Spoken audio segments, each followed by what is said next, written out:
Robin Hood was brought to you by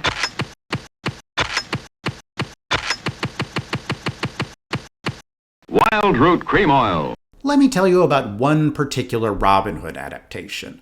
What I think we can all agree is the most iconic animated version of Robin Hood.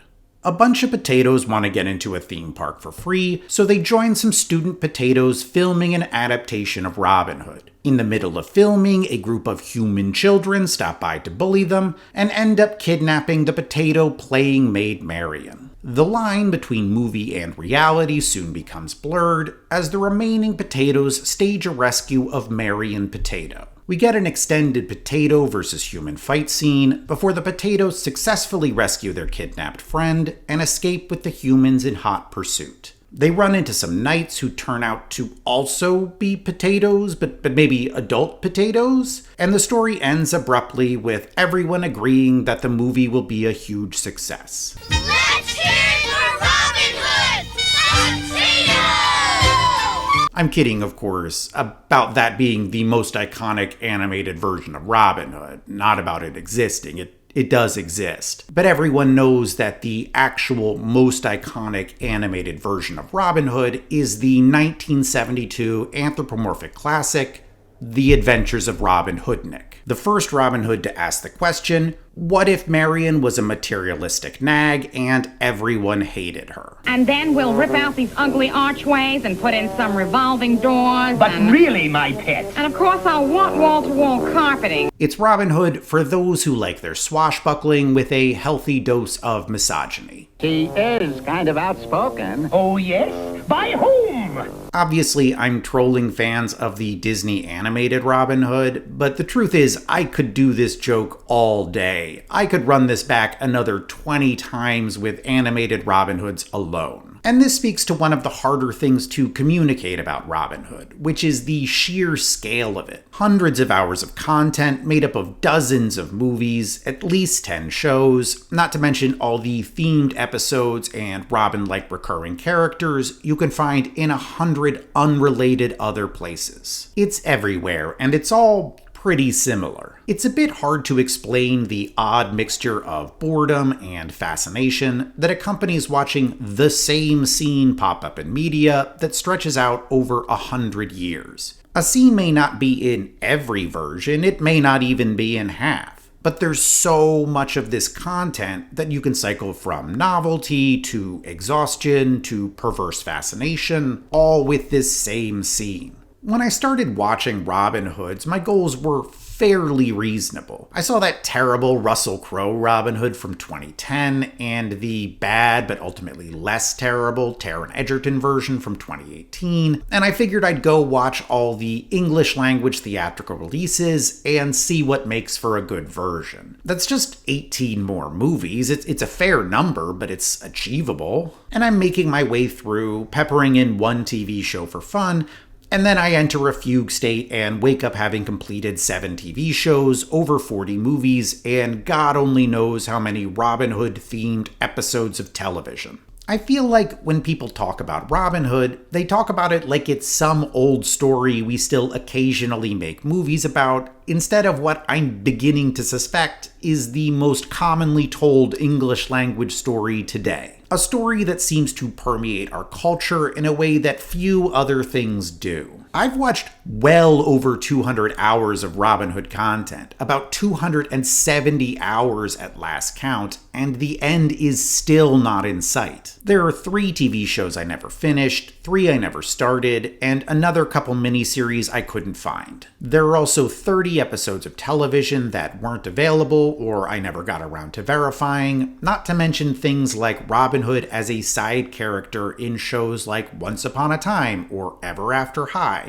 I wasn't sure what to do with those, so I just left them out of my totals. And another Robin Hood TV show is about to start, or has already started. I don't know when I'm gonna get this video done. The story is everywhere. Big budget movies and people filming in their backyard. Christian morality plays and gay satire. Children's cartoons and pornography. Robin Hood is happening right now, perhaps more now than at any point in history. And so I think it's worth asking, what does the story mean to us now? Not in a past of broadsides and fragmentary poems, but today in a world of TV and movies. Personally, I think there are two things that make the story so popular. First is that it's a story of resistance. Robin fights back against authority. And this provokes emotions that anyone can relate to. We've all, at some point, resented authority. Second is that it's an extremely flexible story. You can take the basic premise of Robin Hood and mold it into an enormous number of different things. Robin Hood stories vary a lot. Maybe not in terms of their plot, but in terms of their messaging. Yes, you can find your progressive Robin Hoods, but you can find plenty of moderate and conservative ones as well. The story of Robin Hood is not a vehicle for a concrete set of ideas, it is a location for discussion, a site where we can debate the nature of resistance. Resistance may be a thing everyone can relate to in the abstract, but the closer we get to reality, the more people begin to disagree. And this is what you see with Robin Hood, what makes Robin Hood interesting. This tension between a generally agreeable premise and the messy, contradictory politics that grow out of it. From the forest trees come a joyous sound of a band of men that are singing from their land.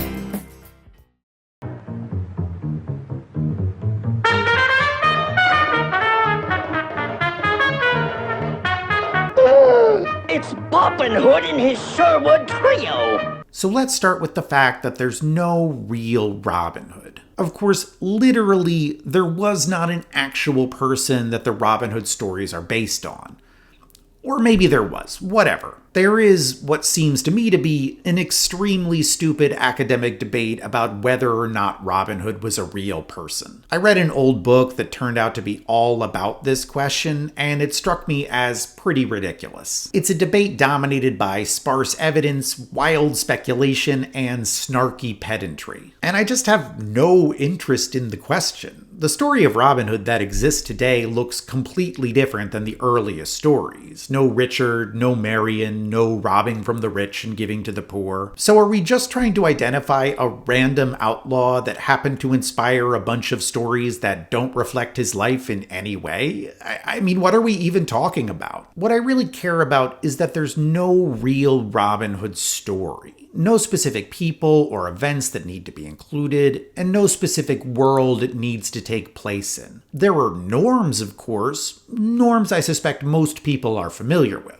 The story takes place in medieval England. It follows an outlaw who goes by Robin Hood, who takes a stand against some corrupt authority and is forced to take refuge in Sherwood Forest. Robin gathers a band of other outlaws known as the Merry Men, and together they hassle rich elites while supporting poor, everyday people. Robin also falls in love with Maid Marian, who is the resident kidnap bait of the story. Eventually, King Richard returns and sets everything right. These are the basic Robin Hood norms that I think most people could agree on. And it's worth pointing out that these norms are, by and large, just the pieces of lore selected by the Errol Flynn Adventures of Robin Hood. It is hard to overstate just how much this movie shaped the way we think about Robin Hood today. And it's a great movie. I feel like I need to say that somewhere in this video. Most of this Robin Hood stuff is pretty bad, some is tolerable, a few are good. The Adventures of Robin Hood is really in a class by itself. The pageantry, the cast, the old Hollywood charm, it is, by a wide margin, the best Robin Hood movie. That said, even if the Adventures of Robin Hood codified the collection of norms that make up the modern sense of Robin Hood, there's considerable flexibility. If you want to be boring and follow all these conventions, you can.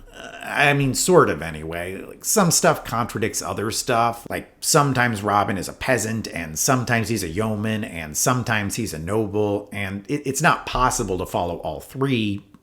Unless you're Ridley Scott and you're apparently allergic to making choices. But if you want to make a Robin Hood that fits people's expectations as much as possible, it's not hard to do, it's just not required. Ultimately, you only need to follow enough conventions that it's recognizably a Robin Hood story, and everything else is up for grabs. Want to make it about Chicago gangsters and stuff it full of confusing plot and irrelevant songs? Any man who loves his mother. No problem. Want to make it about elementary school kids fighting their corrupt vice principal with some incredibly low-energy hijinks? Why are you doing this? I wouldn't recommend it, but you do you. Want to set your Robin Hood in a dystopian future, swap out most of the side characters, and make Robin a woman? Go for it. The story is extremely malleable, such that as long as you preserve a general sense of Robin Hoodness, you can alter just about anything. And this is true for basically all the norms of Robin Hood, including the norm that the story is about Robin Hood. There are several movies about the progeny of Robin Hood, such as The Bandit of Sherwood Forest and its remake Rogues of Sherwood Forest, two movies about the son of Robin Hood, and also including the hilariously sexist Son of Robin Hood, a movie about how terrible it would be if Robin Hood had a daughter. By all that's holy, a girl. When people find out that Robin had a daughter, they're super worried that no one will follow her because she's a woman. The men expect Robin Hood's son. He is their hope. They'd never rally behind a girl. So they find a man to pretend to be the son of Robin Hood. And that works out great because they were right and no one would have followed a woman. It's a real 1950s movie. A beautiful woman always has a purpose. As for your position, I'm sure little John and I can think of something. The charming 2001 Disney teen movie Princess of Thieves is something of a corrective take on this story. It follows the daughter of Robin Hood as well, but this time she proves to be a capable hero rather than just uselessly hanging out in the wings of the movie. I would consider all four of these to be Robin Hood movies, even though Robin Hood only shows up in one and is the main character in none. They all take place within the world of Robin Hood. Robin Hood and his compatriots all exist within this world, though Robin Hood is typically dead, and they all follow the same basic plot structure of a Robin Hood movie. The only thing they don't have is Robin Hood in a leading role. And this is a really important thing to understand about Robin Hood. There's not much that's off limits. It's a story that can accommodate all kinds of things. For example, let's talk about one of the norms I didn't mention above, which is magic. Does magic exist in the world of Robin Hood? Well, I'd say the norm is no. The world of Robin Hood does not include magic. But that's different than saying you don't encounter magic with a fair degree of regularity. The first time I remember seeing magic is in the TV show Robin of Sherwood, which ran on the BBC in the mid-80s. That show has a kind of vague folkloric magic that permeates the world. It's never really explained, there's never a clear sense of the limits and forms of the magic, but it's used in a restrained, mysterious way that keeps the show feeling somewhat grounded. At least, that's how it is in the first two seasons. When season 3 rolls around, the wheels have completely come off, and we're dealing with river goblins and toothy Robin Hood clones. That show gets pretty dumb in season 3. From here on out, you start seeing magic more regularly in Robin Hood adaptations. Not all the time, but sometimes. On the movie side, there's Robin Hood Prince of Thieves, which has a witch for what seems like no reason. I imagine there was a reason at some point, but whatever it was, it must have ended up all over the cutting room floor. And then there's a variety of direct-to-video trash, like the unwatchable Robin Hood Dark Forest, a Robin Hood zombie movie that is unforgivably stingy with its zombies, as well as the nonsensical Beyond Sherwood Forest, a confusing mess of fantasy tropes awkwardly stitched together with Robin Hood. On the TV side, there's the Young Robin Hood cartoon, which has a witch in the character of Haggala. There's Back to Sherwood, which has a girl magically time-traveling between modern day and the time of Robin Hood. And there's The New Adventures of Robin Hood, which is basically just non-stop ridiculous magic. Like, I'm not even gonna bother listing it out, because it's everywhere and there's zero consistency to it. So while the norm is that Robin Hood doesn't have magic, it's not a hard and fast rule. I may think having a shape-shifting dragon in your Robin Hood is incredibly stupid, but I don't get to act like it's not real Robin Hood just because I have opinions about it. There is no real Robin Hood. I've watched a lot of videos of people talking about Robin Hood, and this is the main mistake I think they make. They overestimate the stability of Robin Hood. They have an idea of what Robin Hood is, and they prioritize that idea over the messy reality. I'm sure you can find people willing to no true Scotsman their way down to a cleaner, more manageable version of Robin Hood, but you're not going to catch me trying to explain why the blood egg in Robin Hood Prince of Thieves is okay, but the portal in Beyond Sherwood Forest isn't. They're both fine. Both stupid, both fine. It's this imaginary Robin Hood, this simple Robin Hood, that leads people to make general claims about the politics of Robin Hood when they're really just talking about one of the possible politics. Because different works often have sharply different politics. This is basically the main point of Stephen Knight's Robin Hood, a Mythic Biography. Robin Hood has been different things at different times, depending on the audience the stories were being written for. None of the versions of Robin Hood are any more or less real than any of the others. They're all equally valid interpretations that reflect different social attitudes. And while Knight breaks Robin Hood down into 4 main historical constructions, the variation in stories we have today seems much larger than what he describes existing historically. Is Robin a man or a woman? Are they a child or an adult? Does the story take place in modern day, or is it set in the past, or the future, or a different dimension? Is it an overwrought bit of flavorless trash meant for adults, or a nightmarish heap of uncanny valley garbage meant for pre-verbal infants? Obviously, the choices made in a given work shape its politics. Even in more conventional Robin Hoods, there are choices shaping what it means. What is Robin's proximity to power? What is he fighting for? How is he fighting? Suggesting that there's a real Robin Hood, an authentic story, or a true politics reduces Robin Hood down from the messy clamor of conflicting voices that it actually is. This isn't to say there's no central idea in Robin Hood, something they all broadly agree on. There is. Or at least there is within the last 100 years or so of Robin Hood media that I surveyed, allowing for some exceptions. But that baseline is far less sweeping than people make it out to be, and it's important to understand where that agreement stops so you can understand how politics are layered on top of it. You know something, Robin, I was just wondering. Are we good guys or bad guys? Blast off! Band of brothers marching together. There are 2 things that are true about basically every Robin Hood TV show or movie that I've been able to find.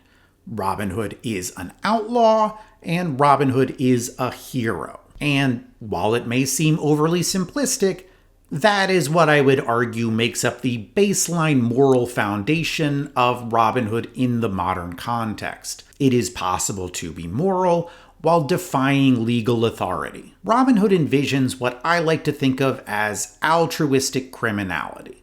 Robin Hood breaks the law, but he does it for the greater good of society. And if we can agree that such a thing is possible, it means that moral authority and legal authority are not the same thing, and that moral imperatives can supersede legal imperatives.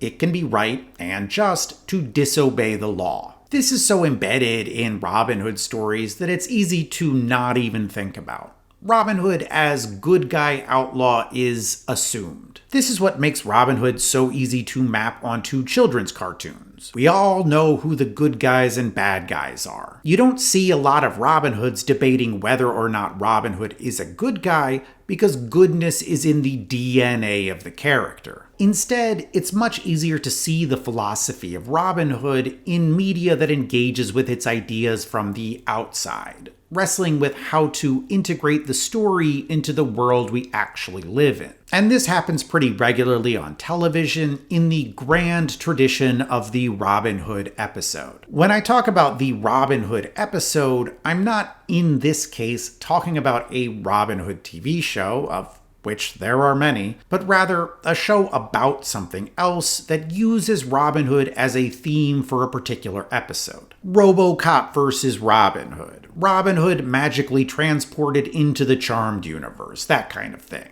This is a type of episode that stretches back at least as far as the 50s, and based on my own definitions and ability to verify, you can generally expect to see somewhere on television 1 or 2 episodes like this per year. There are a lot of different ways that an episode of television can engage with Robin Hood, but I tend to split them into 2 major categories. Shows that engage with the aesthetics of Robin Hood, and shows that engage with the ideas of Robin Hood. There's a fair amount of overlap between these categories, but I find it a helpful distinction. Shows that engage with the aesthetics are shows that are just having some fun with the look of Robin Hood. Maybe the characters are putting on a play, or are going to a costume party, or maybe they go to sleep and have a dream they're in Robin Hood. Robin Hood exists as a cultural property in this world, but there's no real effort to comment on that property. It's just used to have a good time, mix up the proceedings, and dress the actors up in goofy costumes. Shows that engage with the ideas of Robin Hood, on the other hand, may or may not use the aesthetics of Robin Hood, but they all, to some extent, wrestle with the themes. This is most common in procedurals and other crime-focused shows, but you can find examples in comedy and adventure shows as well. An example of a show that uses the aesthetics is something like Charlie's Angels in the episode Stunt Women Angels. In this episode, the Angels, a group of sexy private investigators, go undercover as stunt women to investigate a series of Robin Hood-themed attacks on a movie set. Someone is dressing up like Robin Hood and shooting arrows at people. It's very silly and very unclear how this attacker isn't getting caught. What happened? He happened again. Anybody want to do anything? This show dresses people up in green, old-timey costumes, but there's no thematic engagement with the ideas of Robin Hood. There's no sense that the crime being committed is for the greater good, or for any reason at all until the very end. At the end, the old man is like, "You're ruining movies." And I suppose he thinks he's doing the right thing, but that's not real thematic engagement. That's just a flimsy justification tacked on to the end of an episode that is otherwise unconcerned with his motives. In this case, Robin Hood is just a way to theme the look of the episode, not a way to theme the ideas of the episode. The other side of this is something like the Mr. Ed episode Robin Hood Ed. For those not familiar with the setup of this show, it's either a grim character portrait of a man dangerously detached from reality, being enabled by a society with little comprehension of mental illness, or a show about the wacky adventures of Wilbur and Ed, a man and the talking horse he owns that only talks to him. In Robin Hood Ed, they do a plot you sometimes see in comedies, where someone reads the story of Robin Hood and applies it literally to the modern world. In this case, Ed reads the story and elects to start robbing neighbors and giving their stuff to Wilbur, with moderately amusing consequences. There's some solid horse acting, and what they're able to get this animal to do using peanut butter is pretty impressive, but how Ed relocates a bunch of furniture is unfortunately left to the imagination. There's some use of Robin Hood aesthetics in this show, but there's also commentary on the story itself. The Robin Hood anti-poverty program is about to begin. The humor in the show comes from how Ed's understanding of wealth redistribution is misapplied onto the shallow, competitive consumerism of the middle class in the 1960s. series. What a break. My first day in the Robin Hood business, and I found me a rich pigeon. The joke is that Robin Hood doesn't fit in this world. The comedy is commentary, and it's this kind of commentary that speaks to how we think about the ideas of Robin Hood in modern times. Probably the best example of engagement with the ideas of Robin Hood comes from a show I never knew existed, The Trials of Rosie O'Neill, in its episode Environmental Robin Hood. The show appears to be a courtroom drama, and the titular Rosie O'Neill is a public defender. In this episode, she's defending a man who destroyed a toxic waste disposal site. He admits that he committed the crime, but argues that it was necessary to preserve public health. Altruistic criminality. He broke the law, but argues it was for the good of society. And this is the question the show wrestles with. When is it moral to disobey the laws of a democratic society? If this man believed the toxic waste facility was killing people, should he have waited for the courts, or is he justified in taking the law into his own hands? Roxman's a terrorist, Ben, but he portrays himself like some kind of Robin Hood. Is he a criminal, or is he a hero? The show ultimately doesn't decide, content to just present both sides of the argument. The prosecution argues that allowing individuals to choose the laws they obey would be anarchy. This would become a country not of laws, but of lawlessness. While the defense argues that the law can be slow to adapt to new hazards in our society, and asking people to endure harm while they wait for change is a difficult ask. There are rights and there are wrongs in the world, and the consequences reach beyond the legal system as it exists now. Rosie explicitly calls out this idea that there are rights and wrongs, and that it's not the same as what's legal and illegal. There's the law, and then there's what's right. And how are we supposed to navigate between the two? I think this is a lot of the reason that we tell the story of Robin Hood so often, because the fallibility of legal authority is a core belief of democratic societies. As opposed to absolute monarchies where a king's authority is divine, democracies don't automatically assume all laws are moral laws. We have mechanisms to change our laws or even our constitution because they are assumed to be fallible, and this creates a difficult gray area. If we assume our laws are fallible, how can we insist on people following them? Engaging with the Robin Hood story provides a site to debate and discuss these ideas. The Trials of Rosie O'Neill is the most open-minded take I was able to find on this issue. The only time I was able to find a show seriously considering the trade-offs between legality and morality. Instead, what you're able to find in great quantities are more law-affirming takes, particularly in more law-oriented shows. Gunsmoke has an episode called Robin Hood, where a criminal robs the rich only so long as it's convenient and then starts targeting the poor. Annie Oakley has an episode called The Robin Hood Kid, where a principled outlaw begins being imitated by a violent criminal. And Andy Griffith has an episode called Opie and His Merry Men, where Opie steals leftovers to feed a hungry hobo, and his sheriff dad proves to him it was wrong by offering the hobo fake jobs until he runs away out of a fear of work. That episode is nuts. Unlike the Trials of Rosie O'Neill, which doesn't advocate breaking the law, but holds space for the idea that law breaking could be moral, shows like these engage with the ideas of Robin Hood in order to argue that moral law breaking is incompatible with modern society, that altruistic criminality is a fantasy. Gunsmoke sees lawlessness as inherently selfish, undercutting claims to altruism. He'll rob anybody if he has to, not just the rich.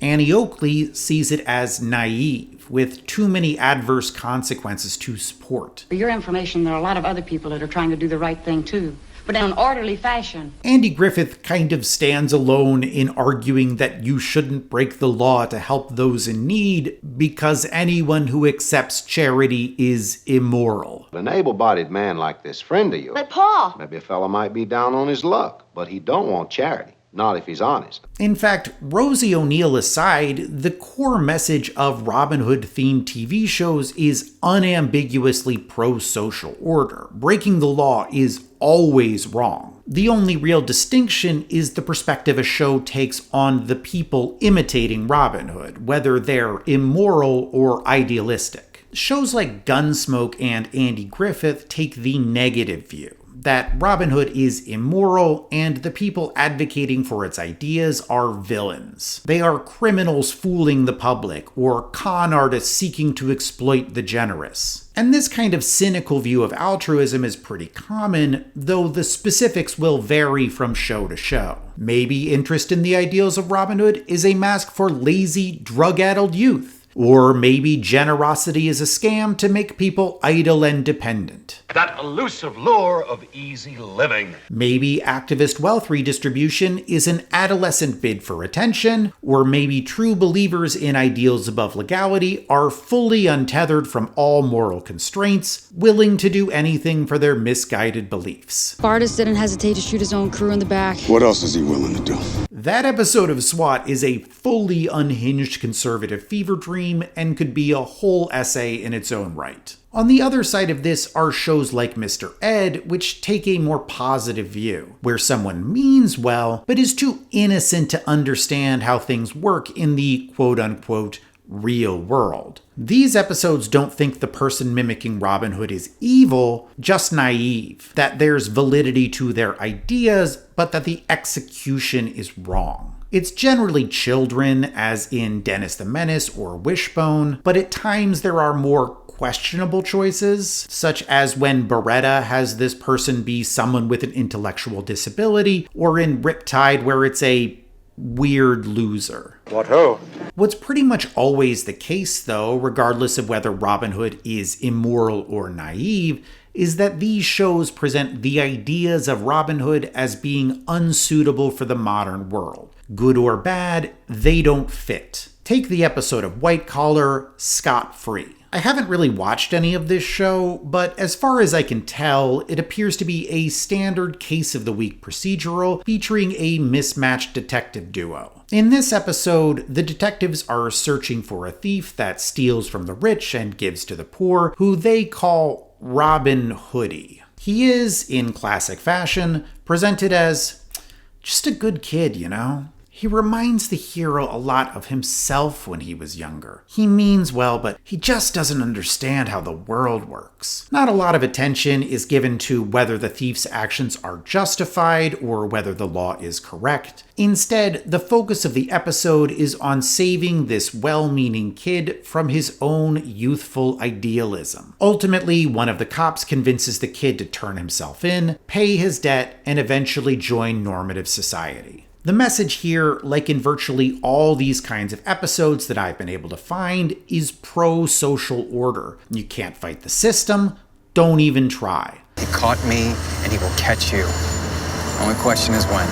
Give up now and work to become a contributing member. The idealists of these stories may have a point, this structure argues, but they're going about it the wrong way. This is a pro-status quo argument. Their desire for change needs to be channeled through the existing mechanisms for change. Here, I think, is where we find the other reason we tell the Robin Hood story. Not just that it's a place to debate the conflict between legality and morality, but because it's sufficiently abstract to be a safe place to have that debate. TV shows that take place in the modern world or that affect a certain level of realism aren't well suited to having critical discussions about our systems. Rosie O'Neill can't openly call for environmentalists to start blowing up waste disposal sites. Mr. Ed can't applaud you robbing your rich neighbors. At least not if they want to attract advertisers. Those messages would be viewed as dangerous messages to have on television. But it's different when we tell the story of Robin Hood because that's a world that bears little resemblance to our own. Setting something in 12th century England makes it feel less like reality and more like fantasy, which is why Robin Hood can so easily overlap with magic. In a story like that, we can have symbolic discussions about the fallibility of authority without directly challenging our current authority. The TV shows that engage with Robin Hood recognize the critique of legal authority embedded in the story. They recognize that legality and morality are distinct,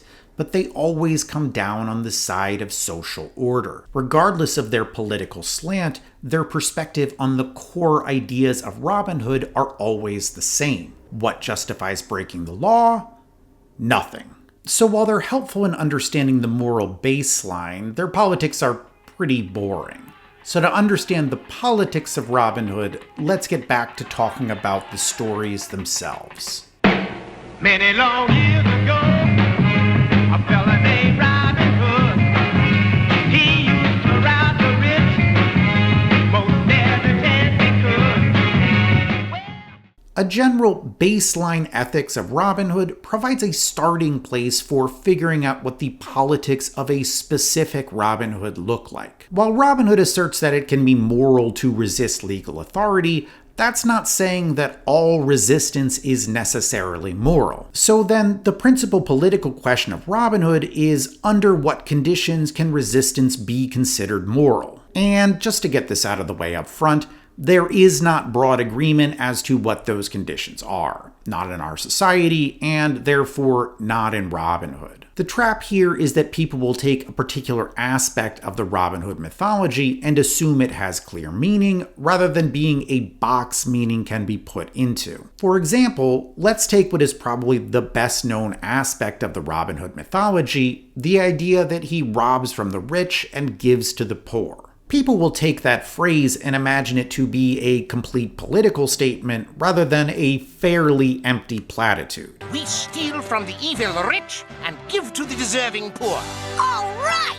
A statement like rob from the rich and give to the poor works to generate agreement because it is vague enough to let people fill in certain gaps on their own. Who is the rich? Who is the poor? What is being stolen? What is being given? How a Robin Hood story goes about answering these questions will shape the ultimate political message behind the abstract idea of robbing from the rich and giving to the poor. To show what I mean, let's compare and contrast the 1995 TV movie Robin of Locksley and the 1973 Disney animated Robin Hood. Two movies with polar opposite takes on this idea. Robin of Locksley is a modern retelling of Robin Hood, which trades in medieval England for an American boarding school named Locksley. It has a surprisingly strong cast of young actors. It stars Devon Sawa as Robin, Sarah Chalke as Marion, and Joshua Jackson as John Prince. Do we all get it? Robin is a new transfer student at Locksley. His parents just won the lottery and decided to enroll him there. This is one of those cowardly Robin Hoods that wants to have it both ways with his economic class. They want him to have the moral authority of the middle class while giving him all the benefits of the upper class. See also that stupid Russell Crowe movie. Anyway, soon after Robin starts school, a classmate of his gets seriously injured. The classmate is a scholarship student and his family is pretty poor, so he doesn't have any health insurance. So Robin starts using some sweet 90s computer hacking. What are you doing? Surfing the net. The what? The internet. To rob rich companies in order to pay for this kid's medical bills. Specifically, he robs the companies run by his bullies' dads. So, in this case, what justifies breaking the law? It's a broken American system that is content to let companies accumulate wealth while poorer citizens can't afford health care. I mean, some people got everything and don't appreciate it, while others got nothing. It's shockingly straightforward in its politics. There's a stealing is always wrong line later on, and Robin does get grounded, but that's it. It's a pretty mealy-mouthed condemnation. All I'm doing is ripping off the rich to give to the poor. I mean, what's wrong with that? I don't know. Something probably. Everything Robin did works out, and there are virtually no consequences. He even gets a girlfriend out of the deal. I think this is what people tend to think of when they think of Robin Hood. They hear that he robs from the rich and gives to the poor, and they assume this means that the politics of Robin Hood are always progressive and pro-wealth redistribution. But they're not. And as a point of contrast, let's talk about the 1973 Disney animated Robin Hood. This Robin Hood has less of a straightforward plot, being more a series of loosely connected vignettes. Robin just kind of fucks around for a while and then the movie ends. It's actually a pretty common Robin Hood structure when you get right down to it. But we still have a villainous authority and we can still perform a similar analysis. What is it in this Robin Hood that justifies breaking the law? Well, it's taxes. Beautiful, lovely taxes. I have seen so many videos of people talking about this movie, and I don't get how no one ever brings up how weirdly, aggressively anti-tax this movie is. Double the taxes. Triple the taxes. Taxes are injuring the old and infirm. Taxes are stealing the birthday present away from a small child. Taxes are confiscating money from charities. This movie hates taxes. You want taxes? I'll give you taxes. So then, when we say that Robin Hood robs from the rich and gives to the poor, what does that mean in this context? Well, in this context, it means reclaiming tax money from the government and giving it back to the people. Praise the Lord and pass the tax rebate. Seriously, how does no one ever talk about this? There's no reason Disney needed to make taxation the villain. There are plenty of Robin Hoods that barely bring it up or don't bring it up at all. Unjust taxation is a trope in Robin Hood, but that doesn't deprive it of meaning and intent. The Errol Flynn Adventures of Robin Hood has a fair amount of reference to taxation, but the core objection to Prince John is his treachery and use of state violence. You've all suffered from their cruelty. The ear loppings, the beatings, the blindings with hot iron. It's time we put an end to this! Disney's Robin Hood has a singular focus on taxation, and that is a choice with meaning. And look, I grew up with this movie on repeat, I have a ton of affection for it, but its message is pretty conservative. Where Robin of Locksley has Robin robbing rich merchants to provide healthcare to the poor, Disney's Robin Hood has Robin robbing the government to stop taxation. That is not the same message. Both are using the idea of robbing from the rich and giving to the poor, but what it means is dramatically different. One is for wealth redistribution and one is against. This is how politics actually works in modern Robin Hoods. You start with the idea that one can morally resist authority, and then you put forward a perspective on what that means. And because different people have different ideas about what constitutes immoral authority, it makes sense that there would be different ideas as to when resistance is justified. So if the politics of Robin Hood are pretty fluid, why is it that so many people have this idea of Robin Hood as a progressive hero? Well, I think a strong case can be made that it's due to the 1950s TV show, The Adventures of Robin Hood. After the 1930s Errol Flynn movie, I think this is probably the most influential modern version of Robin Hood. Unless you're pretty old, there's a good chance you've never heard of this show, and while I like this show a lot, I wouldn't recommend watching it. It has the rhythms of old television, light on plot, stripped down, repetitive, which can be hard to stomach unless you're used to it. I mean, if you're used to it, by all means, but not a lot of people are. All the same, I credit this show with having a major impact on the popular view of the politics of Robin Hood. This show is really historically interesting because it goes on the air at a time in post-World War II and Korean War America when there was a lot of debate about what the country was going to be. The welfare state, recently constructed by FDR, was running into the large-scale anti-communist conspiracy movement of McCarthyism. The story of Robin Hood itself was a target of McCarthyism in 1953 when there was an effort to ban the story from textbooks in Indiana because Robin's robbing from the rich and giving to the poor might suggest communist sympathies. This, in turn, gave rise to the Green Feather movement, a short-lived Robin Hood-themed anti-McCarthyism student protest movement. So, when The Adventures of Robin Hood came out in 1955, it was only 2 years after being targeted in Indiana and 1 year after the infamous McCarthy Army hearings. Have you no sense of decency, sir? At long last, have you left no sense of decency?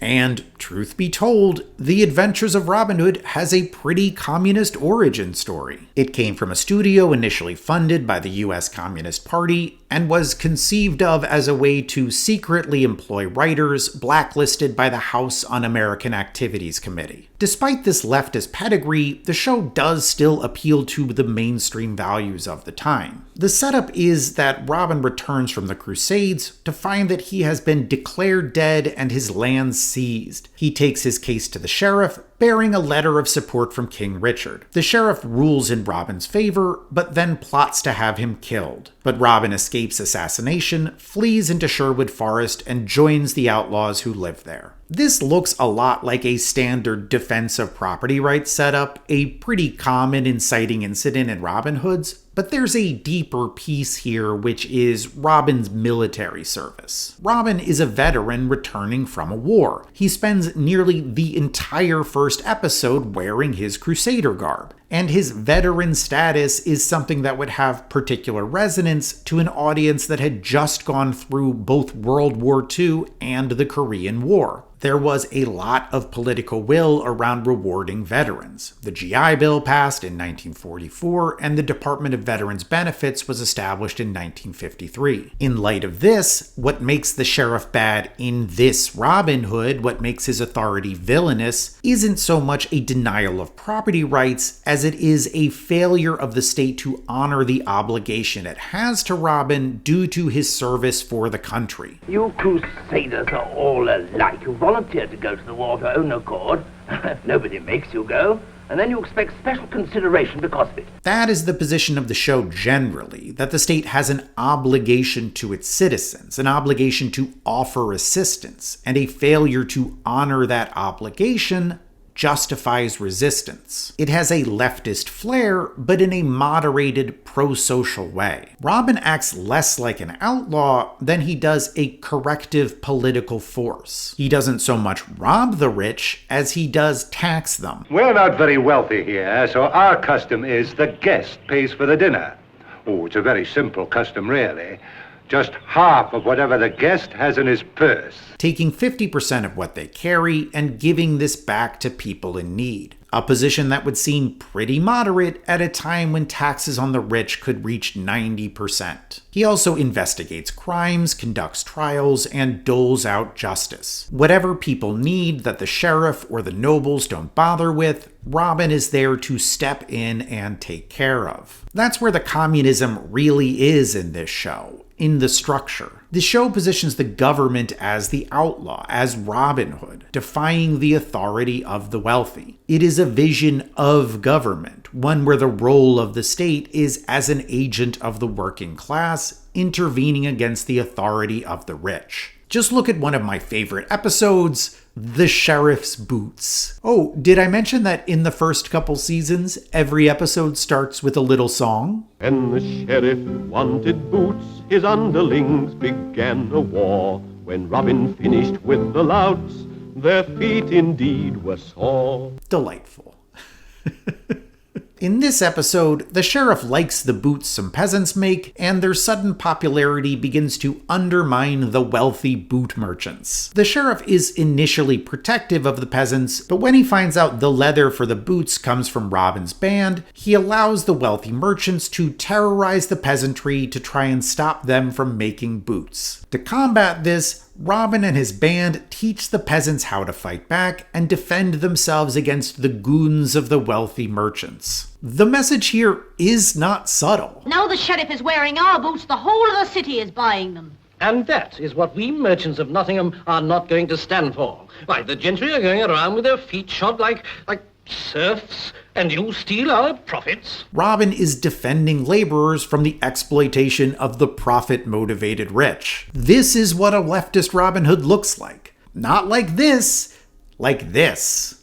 I didn't find any information about whether the show itself caused much controversy, but it's worth noting that this is when we start to see the rise of the Robin Hood episode of television. Remember those episodes of Gunsmoke and Annie Oakley? Those came out within a year of the adventures of Robin Hood's debut, and that reprehensible Andy Griffith episode was only a few years removed from Robin Hood's end. I better straighten you out on a few things, including Robin Hood. That episode makes a lot more sense as an argument against entitlement programs rather than a straightforward moral lesson about the dangers of charity. All this is to say that there are leftist Robin Hoods, but they're far from being the norm. Most Robin Hoods are pretty moderate, leaning slightly right or left, but mostly just parroting the mainstream politics of a given moment. And the best example of this is the movie I keep taking shots at, Ridley Scott's 2010 movie Robin Hood, starring Russell Crowe. A movie so drunk on its own inflated sense of self-importance that it's easy to miss how simpering and cowardly it is. This Robin Hood has a needlessly complicated political plot that I will do my best to simplify. Basically, Russell Crowe is Robin Longstride, a random yeoman fighting in the Crusades. He's returning home after King Richard dies in battle,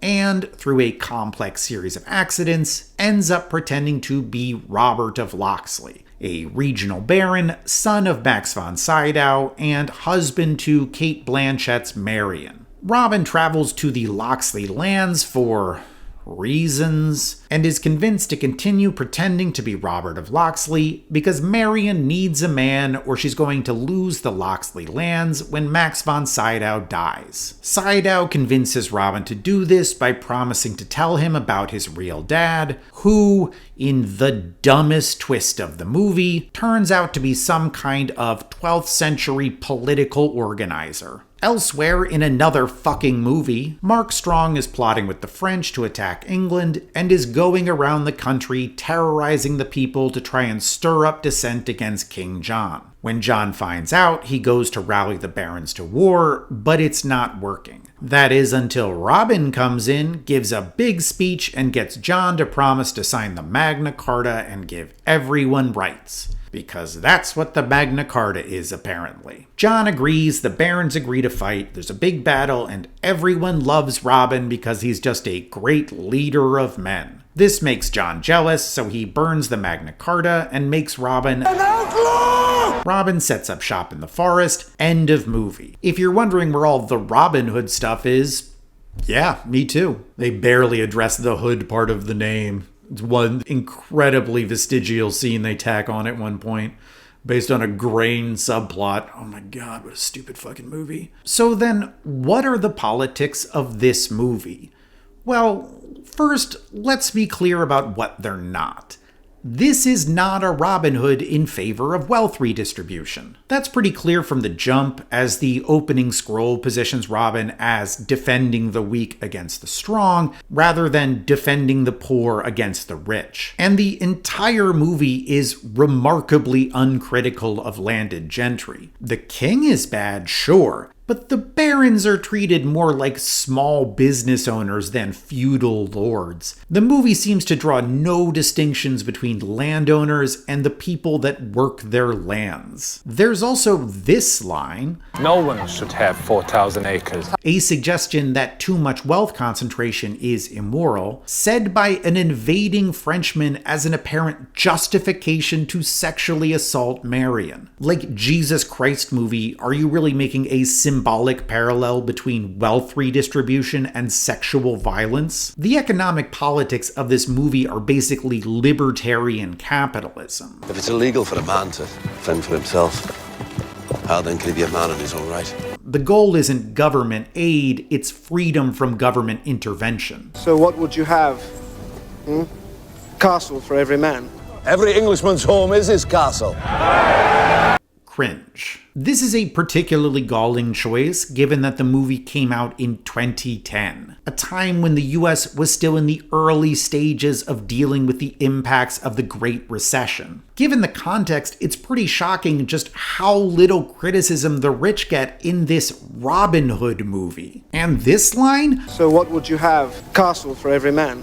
Every Englishman's home is his castle. Plays a bit different when the housing market has just collapsed. Scott's Robin Hood also has very little interest in considering justifiable resistance to legal authority. Robin doesn't start resisting until the very end, when John makes him an outlaw because he's so jealous of how much of a Chad Robin is. Instead, the movie spends all its time having Robin fight on behalf of the state. Then at the end, it's just like, and then he resisted later, off screen. In a bizarre turn for a Robin Hood movie, the main political message isn't about resistance, it's about a kind of militaristic nationalism founded on individual liberty. Similar to The Adventures of Robin Hood TV show, this movie envisions a mutual obligation between the government and the people. But the makeup of that obligation is quite different. Both view citizens as obligated to fight on behalf of the state, but where The Adventures of Robin Hood sees the government's role as being an agent of the people working to aid them,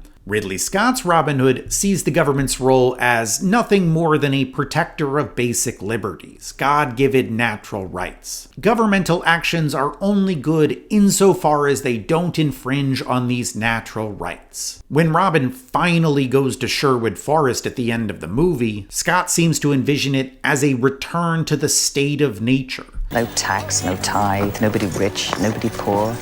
Fair shares for all at nature's table. A perfect ideal loosed from the impositions of government, where man can be truly free, as though government imposes inequality on man's natural state of pure egalitarianism. It's just so infuriatingly idiotic. For The Adventures of Robin Hood, government is a potentially beneficial force that should be empowered. For Ridley Scott's Robin Hood, it's a hostile force that must be reined in. It's also worth noting that Ridley Scott's Robin Hood is much more invested in militarism. King John's lack of military experience is a running joke at the end of the movie. It's my first time. I shall lead. And is used as a mark of his ineptitude. Robin's military prowess, on the other hand, his ability to eliminate enemies of the state, is core to his masculinity and claims to leadership. Compare this to The Adventures of Robin Hood, which has a much more nuanced take on the intersection of violence and masculinity. I was afraid before, and now I'm even crying like a baby. Not like a baby, Edwin, like a man. At times even envisioning Robin as an artifact of a less desirable past. But you saw what a bold warrior he is. But I don't want a bold warrior. I don't want a husband who goes off to foreign wars and leaves me to a vow of chastity or worse. I want a quiet, home-loving, peaceful night. As with The Adventures of Robin Hood, I think the attitudes of Ridley Scott's Robin Hood are a product of the time when it came out. The whole Mark Strong plot, this double agent embarking on a campaign of terror across the country. You're English. When it suits me. The need to unify as a country in order to fight back against threats to the nation. Ce pays est-il vraiment rongé par la guerre? The odd pairing of militarism with a concern over individual liberty. It bears the hallmarks of a movie coming out in post-9/11 America, with all the paranoia and xenophobia that entails. Consumed by a fear of enemies lurking at home and abroad, while nervous about the assault on individual liberties, this is a Robin Hood for the war on terror. A time when calls for nationalistic unity were prized above reasoned dissent, where shows of military strength were treated as moral victories. I hate this movie. It may not be the worst made Robin Hood, clearly a lot of money went into it, but I struggle to think of one that's more cowardly. A movie that has so little stomach for Robin's status as an outlaw that it can't even muster the courage to show it. A movie so uncomfortable with the notion of resisting authority that it has to spend over 2 hours justifying it. What, in the end, is the political message of this Robin Hood? What does it mean in the context of all the stories that have come before? That resistance to the government can only be justified by the highest, most extreme amounts of patriotism. This is what I mean by the fluid politics of Robin Hood. There may be a baseline set of ideas. Even Ridley Scott couldn't fully get rid of Robin's ultimate status as an outlaw, but so much varies by the way you tell this story. As I said before, there is no real Robin Hood. There are themes and ideas that individual works take positions on through their approach to the story. And it's once you have an understanding of the symbolism of the world of Robin Hood, how these stories go about making meaning, that you can start to see trends. While the explicit politics of a given story may vary wildly due to the time period or director, there are deeper, more consistent changes to the worlds they envision and the people that populate them. I believe that over the past 50 years or so, there's been a pretty significant shift in the way we tell the Robin Hood story, one that can be seen in 3 different interrelated elements: the Crusades, King Richard, and the Saracen. Robin Hood, riding through the glen. Robin Hood, Robin Hood, Robin Hood, Robin Hood.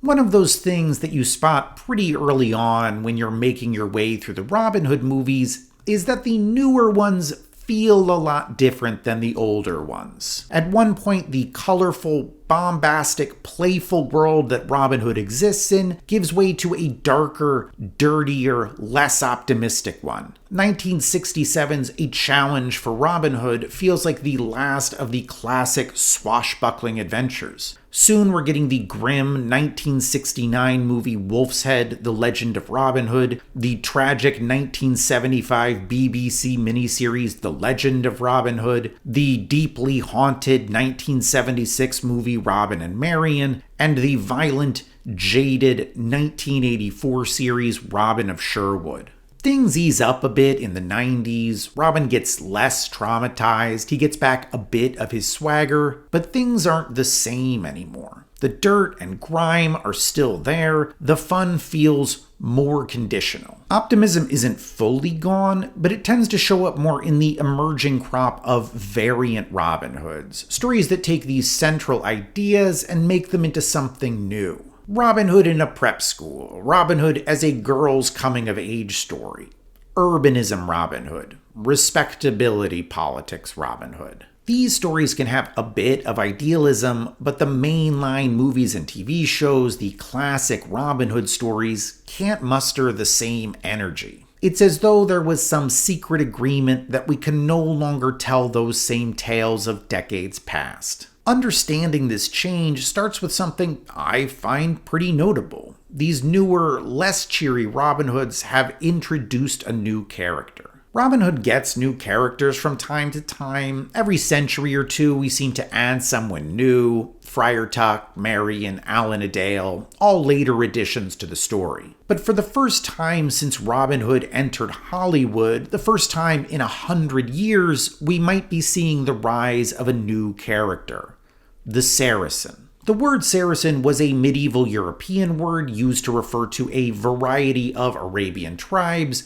but in Robin Hood media, it's more or less exclusively used to refer to the people England was fighting against in the Crusades. The first appearance of a Saracen character that I'm aware of is from The Adventures of Robin Hood in the episode The Infidel, but it isn't until 1984's Robin of Sherwood and the introduction of Nasir that the Saracen character becomes a part of the central cast. From here on out, though, it becomes somewhat common in major TV and movie releases. We see Morgan Freeman's Azim in Robin Hood Prince of Thieves, we get Anjali Jay's Jack in the 2006 Robin Hood TV show, and we get Jamie Foxx's Little John in the 2018 Robin Hood. The backstory for these characters is that they come from the Crusades, either captured and brought to England, or choosing to make the journey of their own accord.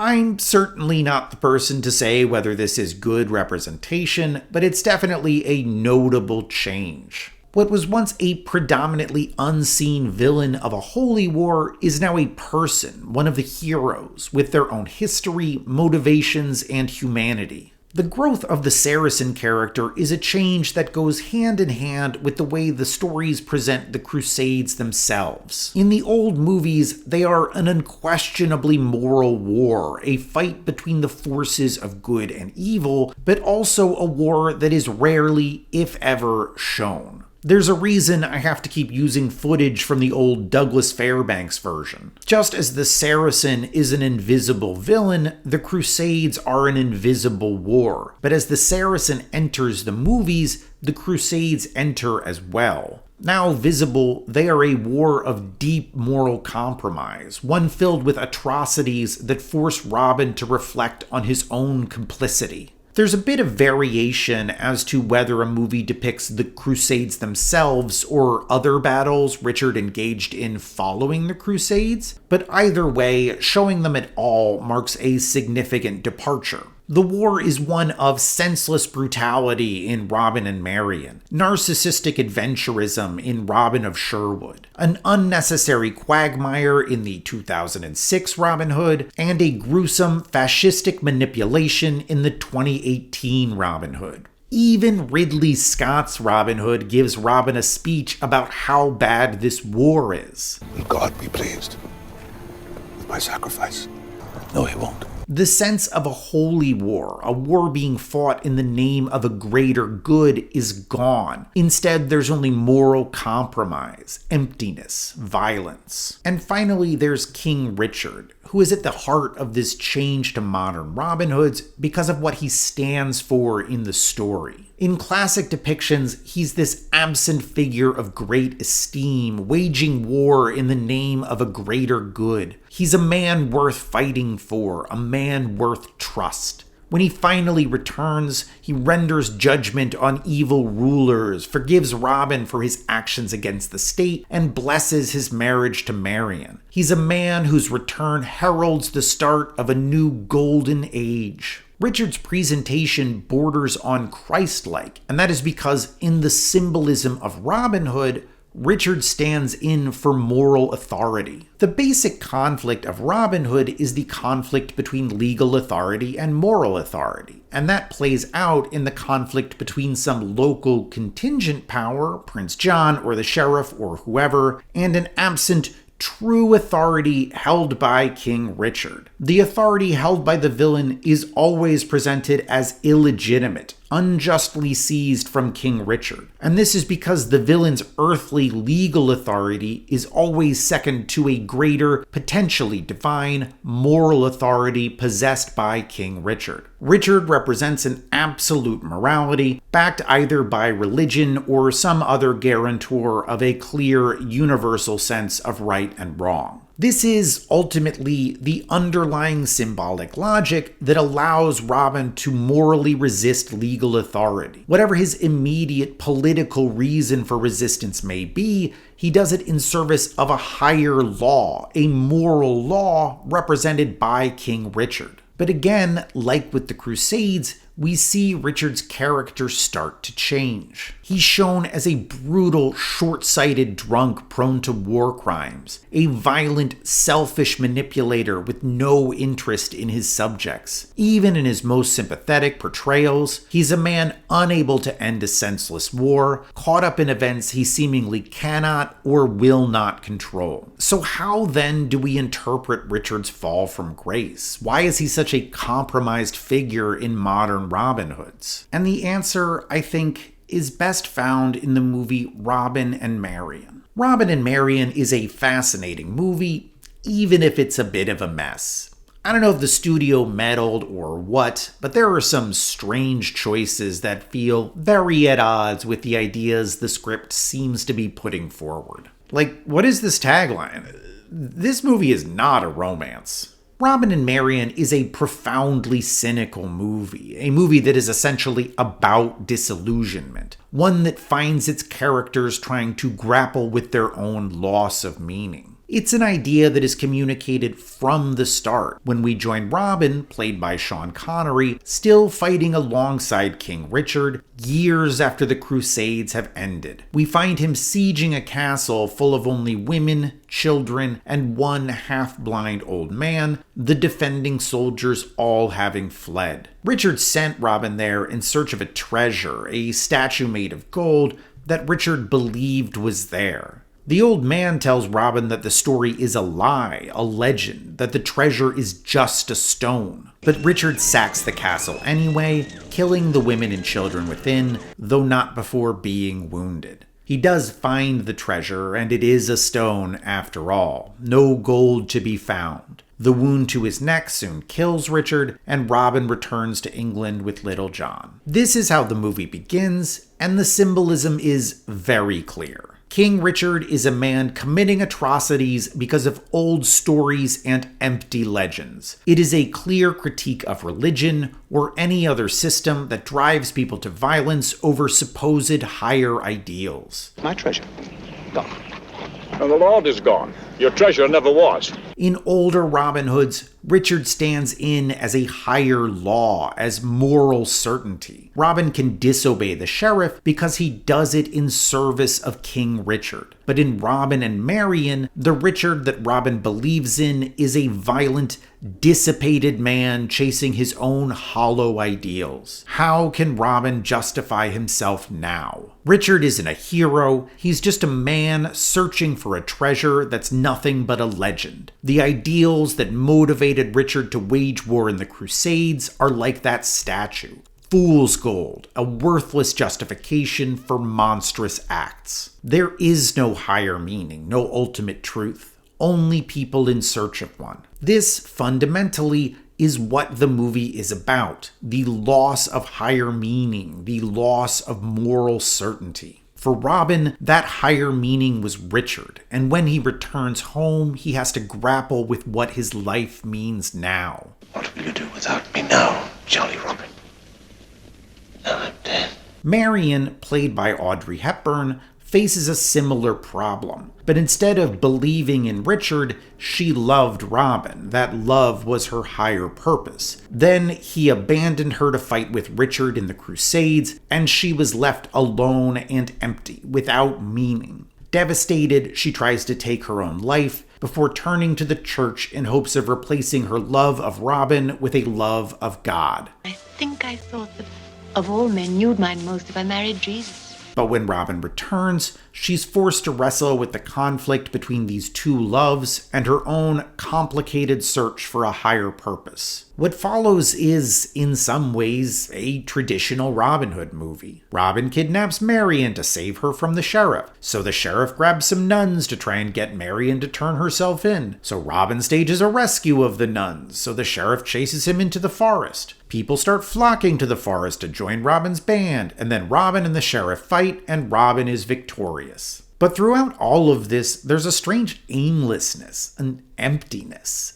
The first time I watched this movie, I kept asking myself, why is any of this happening? Why is he fighting the sheriff? Why is he hiding out in Sherwood Forest? Why have people started to follow him? It's all so meaningless. There seems to be no reason for it. And I think that's kind of the point. It's Robin Hood without the sense that Robin acts for some higher purpose. He still defies the law, still makes his life in the forest, but it's only the actions of a man going through the motions, searching for identity after King Richard is lost. He's a man who wants to fight in search of something to fight for. Robin ultimately replicates Richard's path. He engages in this pointless, selfish battle against the sheriff and attracts people to his cause. People who believe it represents something more than the impulsive actions of a broken man. They treat Robin like he treated Richard, a higher ideal, something to fight for. But as with Richard, he's not. There's no higher purpose in Robin's fight. Robin challenges the sheriff to a duel and wins, but it's for nothing. The fight doesn't need to happen, and it doesn't accomplish anything. With the sheriff dead, the king's army just swarms Robin's band of outlaws, killing or capturing them. Robin, badly wounded, flees to an abbey with Little John and Marian, where Marian poisons both herself and Robin. The poisoning feels like an inevitable end, echoing the oldest tales of Robin's death and mirroring Marian's first scene where she poisons a sickly woman. Robin's wounds may not be fatal, but his life as the Robin Hood is over. All that awaits him is to see the hollowness of his victory over the sheriff. For Robin, the poisoning is an act of mercy, an end to his suffering. While for Marian, it is a sacrifice, giving up the thing that matters most to her. When Robin asks Marian why, she just talks about how much she loves him, and how that love was, for her, her highest purpose. I love you. More than God. And they die, together but apart, separated by Little John, Robin's most devoted follower. Robin and Marian is a story not just about the death of Robin Hood, but a death of higher purpose, a death of heroes, a death of absolute truth. How can we justify our battles if our paragons are just men, our ideals just stories? What does the legend of Robin Hood look like if we can't be sure what Robin does is right or wrong? What if God isn't on our side? What if God doesn't exist? I mark Robin and Marian as the true end of the classic versions of Robin Hood, the optimistic, buoyant Robin Hoods that play out with a sense of unquestioned confidence in Robin's rightness. Robin Hood, it is I, Friar Tuck, brethren, Little John, I, Sir Allen a Dale, Master, hey down, ho down, derry, derry down, in the forest of green. Oh. Robin and Marian reveals a distrust in the classic foundations of the Robin Hood story. Richard is no longer the good absent king. The Crusades are no longer the good moral war. And into the story walks the Saracen, once an unseen, unheard other. The evil of the Great War of the Crusades, they are now a person speaking to the failure of those moral narratives, of the cruelty and horror that comes from these systems of belief that profess to know the truth of right and wrong. It's notable that when Robin and Marian came out in 1976, England was at the tail end of its rapid period of decolonization, a process where it had to come to terms with the idea that their empire was not just unsustainable, but immoral, that what they believed was a God-given mission to civilize the world was, in fact, a thin justification to cover morally indefensible acts. Robin Hood is a story that continues to be told after this shift. It continues to be about what it means that morality and legality are distinct, but now without the comforting fantasy of a moral certainty that sits above legality. In the stories that follow Robin and Marian, Robin often doesn't have a king to point to, a loyalty that justifies his resistance above his own needs and wants. In what is easily Robin of Sherwood's best episode, The King's Fool, King Richard returns in just the way the story is always told. He returns in disguise, he fights Robin's band, and when he wins, he reveals himself. He brings the whole band back to the castle, hosts a celebration, and pardons them all. All is right in the world. But unlike other Robin Hoods, this story keeps going. And after a time, it begins to be clear that Richard's return hasn't changed anything. Richard doesn't care about Robin, doesn't care about England. He's not making reforms, he's engaged in a shakedown to fund more wars. Mercy must be paid for. He keeps the sheriff in power, lets the rich buy their way into his favor, and sells out the poor. Robin, desperate for a savior, desperate for something to believe in, is blind to Richard's faults. Robin's friends accuse him of selling out his people and begin to abandon him. You were the hooded man, the people's hope. Now you're the king's fool. When Robin finally sees the truth, Richard plots to have him killed, and Robin is forced back to the forest. Richard leaves with the world exactly as it was before, and Robin's hope and faith do nothing but nearly lead him to his death.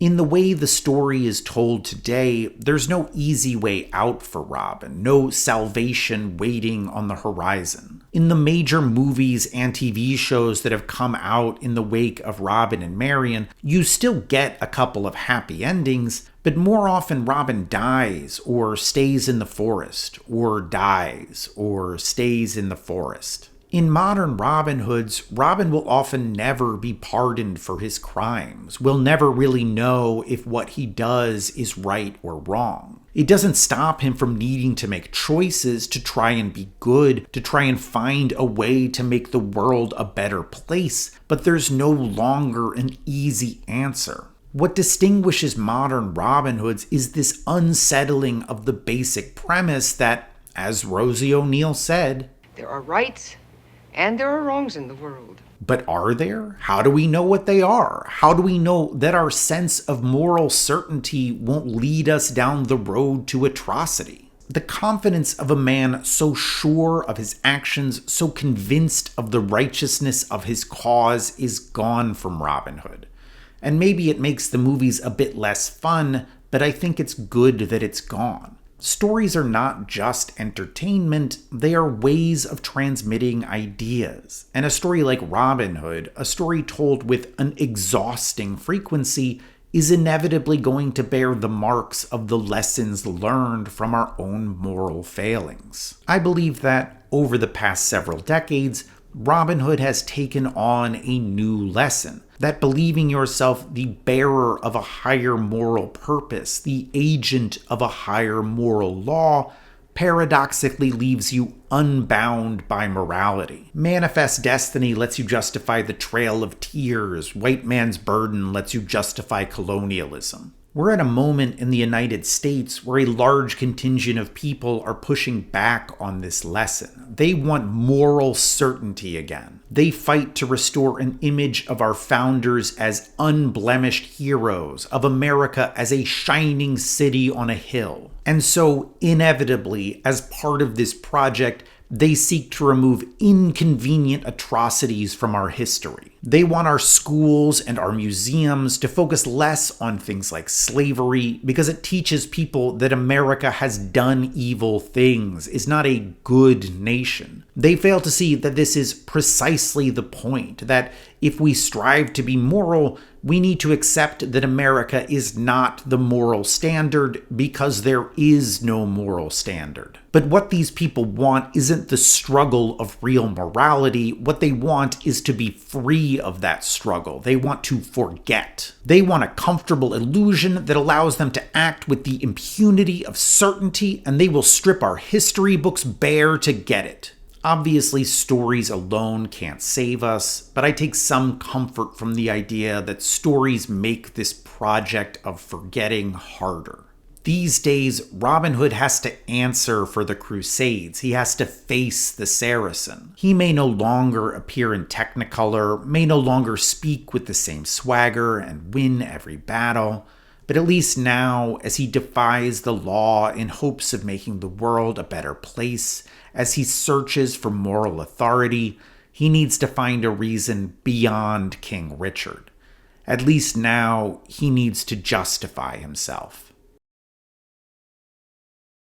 All right, so that was the Robin Hood video, and it was honestly a blast to make, especially the television portion of it. I really spent a lot of time on that television because this opportunity to use Robin Hood as a way to just take a tour of television through the decades was so much fun.